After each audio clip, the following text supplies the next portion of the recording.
Something's about to be tied, the first real Omegaverse in Thailand. That's what MFlow Entertainment has just posted, and that one word, real, has sent fandoms into chaos. Is not really Thailand's first full-blown Omegaverse, or just a bold piece of marketing shade aimed at Pit Babe? Either way, the Prelude alone has people arguing, cheering, and panicking.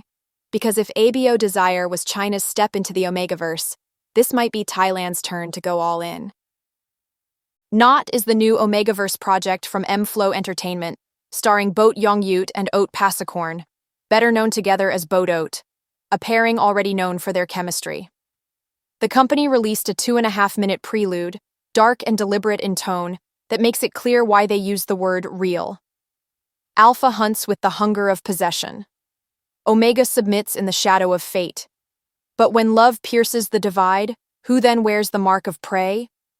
Each line builds tension through imagery of power and surrender, heat and control. It's bold, sensual, and unapologetic. A full embrace of Omegaverse language and lore. Not just a tease, but a declaration that Thailand is ready to play with instinct and fate on screen. When MFlow called Not the first real Omegaverse in Thailand, it wasn't just an announcement. It was a statement that landed like a spark. Fans immediately connected the word real to Pit Babe, the 2023 series that first teased Omegaverse ideas with its talk of alphas, enigmas, and scenting. Within hours, Twitter X was split. Some said MFlow was shading Pit Babe directly. Others argued they were simply clarifying what real means in this genre. Many fans claimed Pit Babe was never a full Omegaverse, that it borrowed the language but not the full structure. They pointed out there were no scent bonds, no pheromone hierarchy, no heat or rut cycles driving the story. Others disagreed, saying that even if it was toned down, Pit Babe still counts as Thailand's first Omegaverse. For Season 2, the author of the original novel publicly pushed to remove those elements while the director said they would continue. On screen, the references remained but felt inconsistent, leaving the fandom divided over what counts. One side called MFlow's caption marketing shade, the other called it a correction. Some argued there's no single definition of Omegaverse at all, that every creator adapts it differently. But this one word exposed something deeper, a fandom still negotiating what Omegaverse really means on screen. The debate around what makes an Omegaverse real isn't new. Just months earlier, China had its own version of the same argument with ABO Desire. The series made headlines as the first full live-action Omegaverse in Asia, bringing pheromones, heats, suppressants, enigmas, and even mpreg to the screen under heavy censorship. Some praised it for daring to exist. Others said it felt too restrained, too clinical. All talk, no heat. But whether people loved or hated it, ABO Desire set a precedent. It proved that Omegaverse stories could move from fanfiction to mainstream screens. So when MFlow dropped Not, the comparison was immediate. Fans called it Thailand's answer to ABO Desire, a chance to take the same concept, but with fewer limits and more creative freedom. Because Thailand doesn't face the same censorship barriers, many expect Not to explore the darker, more physical side that Chinese dramas can't show. And that contrast, China's control versus Thailand's boldness, is exactly what's fueling the excitement. It's not just another BL. It's a sign that Omegaverse is becoming a regional trend, evolving with each country that dares to touch it.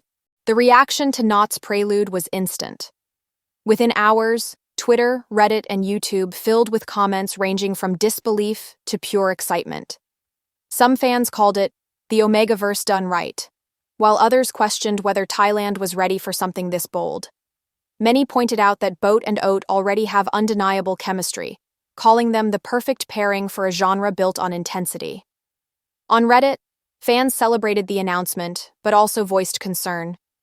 Others compared it to ABO Desire, saying that while the Chinese series dared to exist under censorship, it still felt too restrained, and hoped Thailand would take the risk further. The tone on YouTube mirrored that divide. Viewers wrote things like, Pit Babe walked so Not could mark, while others warned, overclaiming is never a good idea. Some fans said they were finally ready to see a story that doesn't shy away from heat, marking, or even pregnancy. Others admitted they weren't fans of Omegaverse at all, but were still curious how Thailand would interpret it. In the end, it's not just hype. It's anticipation mixed with caution. For fans who followed ABO Desire, Not feels like the next experiment, one that could either normalize Omegaverse on screen or prove how fragile its acceptance still is.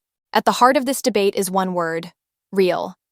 Because when fans argue about what makes an Omegaverse authentic, they're not just talking about heats or pheromones. They're talking about power. Who has it, who loses it, and who gets to rewrite it. The Omegaverse has always been about more than biology. It's a mirror of hierarchy, desire, and control, and that's exactly why every country approaches it differently. In China, ABO Desire softened the instincts to survive censorship. In Thailand, Not seems ready to push the opposite way, using the same rules of scent, submission, and dominance as a language of attraction and defiance. And that's what makes this genre so divisive. To some, it's liberation, a space where instincts become a quality. To others, it's regression, a world built on primal roles that feel too close to discomfort. That's why the word real stings. It isn't just a label about accuracy. It's a claim about authenticity, about who gets to define the Omegaverse on screen, and whose version becomes the standard. Not isn't just another BL. It's a test of how far Thailand's industry is willing to go. Because with every Omegaverse story comes a choice: how much to show and how much to hold back. Some fans worry that a fully explicit Omegaverse could invite backlash from conservative groups or even parts of Thailand's own LGBT community, who've criticized similar projects before for reducing queerness to biology or fetish. It's not without precedent. Just a few years ago, another Thai Omegaverse project, Midnight Fortune, was quietly cancelled after protests from activist groups who saw the premise as too controversial. Others see the opposite: a chance for Thai BL to break free from old limits and embrace stories that are darker, riskier, and more mature. For MFlow, that tension is part of the gamble. The word real isn't just marketing, it's strategy, a way to stir debate, claim boldness, and position Not as something daring before a single episode airs. But the question remains: will Thailand really embrace a fully realized Omegaverse, or pull back again once the controversy starts? Maybe that's what makes Not so fascinating. It's not just another series announcement. It's a snapshot of where BL is heading: bolder, riskier, and more self-aware. From China's ABO Desire to Thailand's Not, the Omegaverse keeps testing how far BL can go. Maybe the real question isn't who did it first, but who dares to do it real. Because when one company calls its show the first real Omegaverse, it's not only a marketing move, it's a challenge to fans, to creators, and to the industry itself. So what do you think? Will Not pull it off, or will Thailand step back once the heat begins? If you found this breakdown insightful, consider subscribing for more deep dives into how BL keeps rewriting its own rules. I hope this pause in the chaos makes you think. Until next time, this is GPkP.